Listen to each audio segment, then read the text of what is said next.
پھر یہ کہ رمضان میں ہم سب یہ چاہتے ہیں کہ ہم ایسے کام کریں جن سے ہمارا رب ہم سے راضی ہو جائے. ویسے بھی بندہ مومن کی یہ طلب ہوتی ہے، تڑپ ہوتی ہے کہ وہ ایسے کام کر جائے کہ جس سے اس کا رب خوش ہو جائے. یہ ہر شخص کے دل کے اندر کہیں نہ کہیں چیز چھپی ہوئی ہوتی ہے. کچھ لوگوں کے اندر زیادہ ہوتی ہے، کچھ کے اندر کم، لیکن آخر ہم سب رب ہی کے بندے ہیں اور رب کی نعمتوں کو بھی دیکھتے ہیں اور ان کا شکر بھی ادا کرتے ہیں اور رب کو خوش بھی کرنا چاہتے ہیں. اور اسی لیے یہ دعا بھی سکھائی گئی ہے، ربی اوزعنی ان اشکر نعمتک التی انعمت علی وعلی والدی وان اعمل صالحا ترضاہ، کہ میں ایسا نیک عمل کروں کہ یا رب تو مجھ سے راضی ہو جائے. تو روزہ جو ہے ان اعمال میں سے ایک ہے کہ جن سے رب راضی ہوتا ہے. اللہ تعالیٰ فرماتے ہیں الصوم لی، روزہ میرے لیے ہے. اللہ کے ساری عبادات اللہ کے لیے، اور ہمیں کہنا بھی یہ چاہیے ان صلاتی و نسکی و محیای و مماتی للہ رب العالمین. تو وہ ہم اپنی طرف سے کہتے ہیں کہ میری نماز، میرا جینا، میرا مرنا اللہ رب العالمین کے لیے ہے. لیکن روزے کے بارے میں خود اللہ تعالیٰ فرماتے ہیں کہ الصوم لی، روزہ خاص میرے لیے ہے، وہ انا اجزی بہ، اور میں اس کی جزا دوں گا. باقی اعمال کا بدلہ بتایا بھی گیا، ثواب بتایا گیا ہے کہ کس عمل پر کتنا ثواب ملے گا، لیکن روزے کا اللہ تعالیٰ نے بتایا نہیں کہ کتنا اجر دوں گا، بے حساب ہوگا.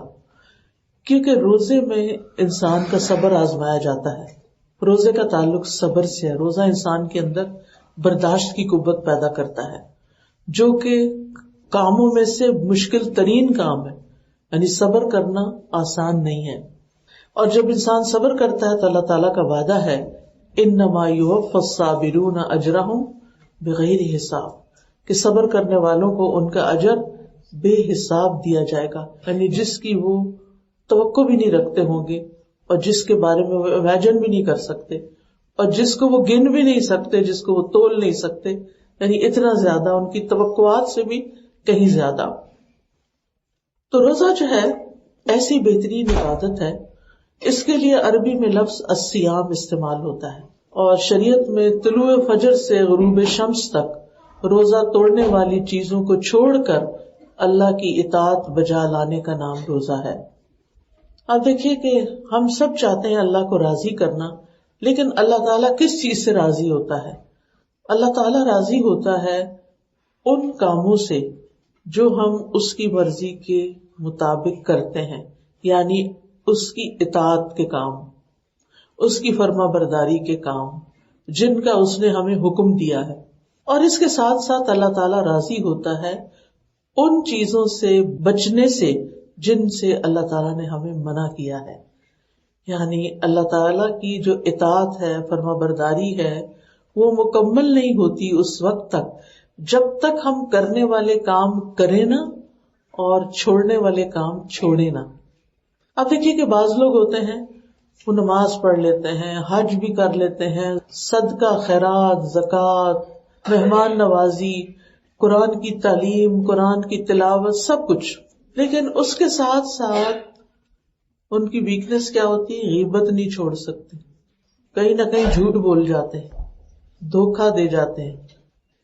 جن چیزوں سے اللہ نے منع کیا ہے، حرام کاموں سے، وہ حرام کام کر جاتے ہیں.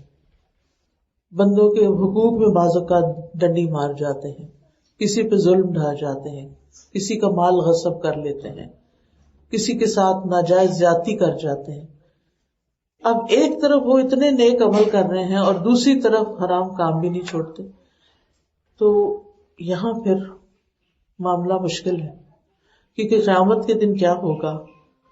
ایک انسان آئے گا کہ جس کے پاس بے تحاشا نیکیاں ہوں، نماز، روزہ، حج، زکوٰۃ، صدقہ، خیرات، بہت کچھ، لیکن اس کے ساتھ ساتھ اس نے کسی کو گالی دی ہوگی، کسی کا مال کھایا ہوگا، کسی کے ساتھ زیادتی کی ہوگی، کسی کو مارا ہوگا، یعنی انسانوں کو اس نے دکھ دیے ہوں گے، تکلیف دی ہوگی. اب کیا ہوگا؟ ہر کوئی اپنا حق لینے کے لیے کھڑا ہوگا وہاں. اس نیک انسان کی نیکیاں ان میں ان کے حقوق کے مطابق بانٹی جائیں گی، ساری نیکیاں ختم ہو جائیں گی. ابھی بھی کچھ لوگ کھڑے ہوں گے جو اپنا حق مانگیں گے. اب اس کے پاس تو دینے کے لیے کچھ ہے نہیں، لہذا ان کی جو برائیاں ہیں وہ اس شخص کے پلے میں ڈال دی جائیں گی اور ان کے حصے کی سزا بھی یہ بھگتے گا. ساری زندگی نیکیاں کرتا رہا لیکن دوسری طرف لوگوں کے حق مارے، کہیں سے رشوت لی، کہیں سود کھایا، کہیں اور حرام کام کیے، کہیں عورتوں کو تنگ کیا، کہیں شراب پی، کہیں زنا کیا، کہیں کچھ اور اس طرح کے کام کیے، تو پھر وہاں جا کے دونوں چیزیں تولی جائیں گی. اور یہ جو معاملہ ہے نا، یہ کوئی نان مسلمز کے ساتھ نہیں ہو رہا، یہ مسلمانوں کے ساتھ ہوگا. آپ نے یہ تو پڑھا ہی ہوگا کہ جب لوگ جنت کی طرف جائیں گے تو پل صراط سے لازمی گزرنا ہوگا ان کو، اور دو چیزیں راستے میں ان کے رکاوٹ بنے گی، ایک امانت اور ایک رشتہ داری. اگر کسی نے امانتیں پوری نہیں کی اور کسی نے اپنی رشتہ داری نہیں نبھائی تو وہ آنکڑوں کی شکل میں اس شخص کو کھینچ لیں گی، یعنی آگے جنت کی طرف نہیں جانے دیں گی حتیٰ کہ اس کی سزا بھگتے. اسی لیے کہتے ہیں نا کہ حقوق اللہ معاف ہو جاتے ہیں اور حقوق العباد معاف نہیں ہوتے جب تک بندے معاف نہ کریں. اور پھر اگر کوئی شخص گھسٹ گھسٹ کے پل پار بھی کر گیا تو آگے ایک اور پلی آئے گی چھوٹی، جس پر لوگوں کو روک لیا جائے گا جنت میں جانے سے پہلے. وہاں پر ان کے آپس کے معاملات ایک دوسرے سے صلح صفائی کرائے جائیں گے، دلوں کو صاف کیا جائے گا. اور روایت میں آتا ہے حتی اذا نقوا وحذبوا، یہاں تک کہ جب ان کو صاف کر لیا جائے گا اور ان کو مہذب بنا دیا جائے گا، صاف ستھرا کر کے جنت کے قابل بنا دیا جائے گا، پھر جنت میں انٹری ہوگی. تو اس لیے یہ جو اطاعت کا معاملہ ہے یہ بڑا سینسیٹیو ہے، بڑا اہم ہے، اور اس معاملے میں ہمیں بڑا کانشیس ہونے کی ضرورت ہے. صرف نیکیاں کر لینا کافی نہیں، گناہوں سے بچنا بھی بے حد ضروری ہے. ہم بڑے آرام سے بیٹھ کے کسی کے اوپر تنقید شروع کر دیتے ہیں، کسی کی غیبت شروع کر دیتے ہیں، کسی کا مذاق اڑانا شروع کر دیتے ہیں، کسی پہ خواہ مخواہ کا کوئی الزام لگا دیتے ہیں، کسی کی لائف میں بے وجہ انٹرفیئر کر کے اس کو دکھ دے رہے ہوتے ہیں، کسی کی چھوٹی چھوٹی چیزوں کو پکڑ کے معاف نہیں کرتے. تو یہ جو حقوق العباد سے متعلق چیزیں ہیں ہم سب کو ان میں کانشیس ہونے کی ضرورت ہے. یہاں پر جو روزہ ہے، روزے میں آپ دیکھیے کہ حلال چیزوں سے بھی روک دیا گیا.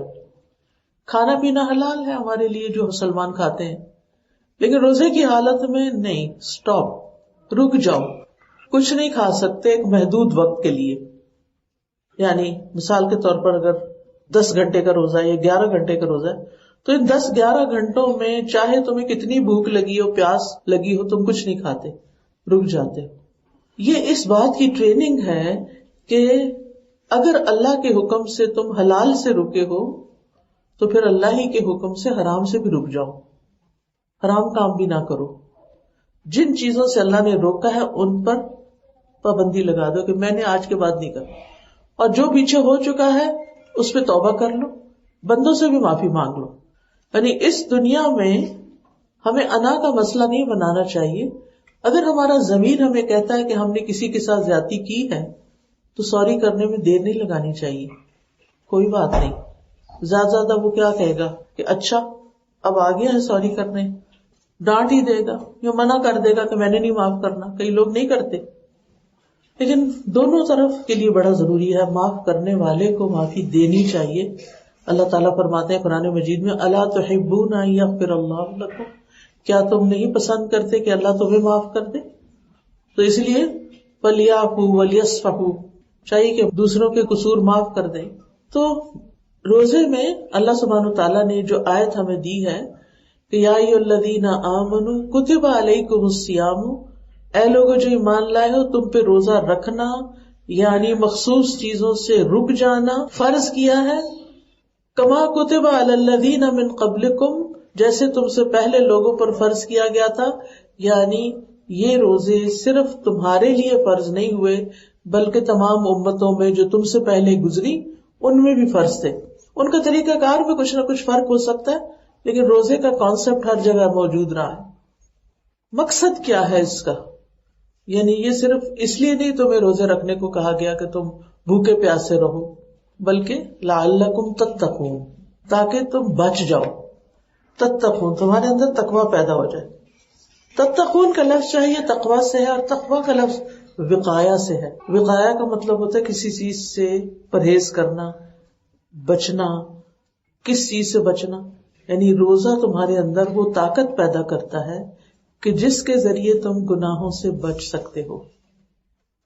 اور پھر جو شخص گناہوں سے بچ جائے وہ جہنم کی آگ سے بھی بچ جائے گا، وہ آخرت کے برے انجام سے بھی بچ جائے گا. آپ دیکھیں کہ کچھ عبادات میں کرنے کا حکم دیا گیا، اقیموا الصلاۃ وآتوا الزکاۃ، حکم دیا جا رہا ہے نماز قائم کرو. اور نماز قائم کرنے میں ہمیں سنت طریقے سے سب کچھ سکھا دیا گیا، کس طرح نماز کے شروع میں ہاتھ اٹھاؤ، کیسے ہاتھ باندھو، کیسے رکوع کرو، کیسے سجدہ کرو. کرو کرو کرو کرو. لیکن روزے میں کیا ہے؟ بچو بچو بچو. صرف کھانا پینا ہی نہیں چھوڑنا، بلکہ زبان سے ایسی باتیں بھی نہیں نکالنا کہ جو روزے کو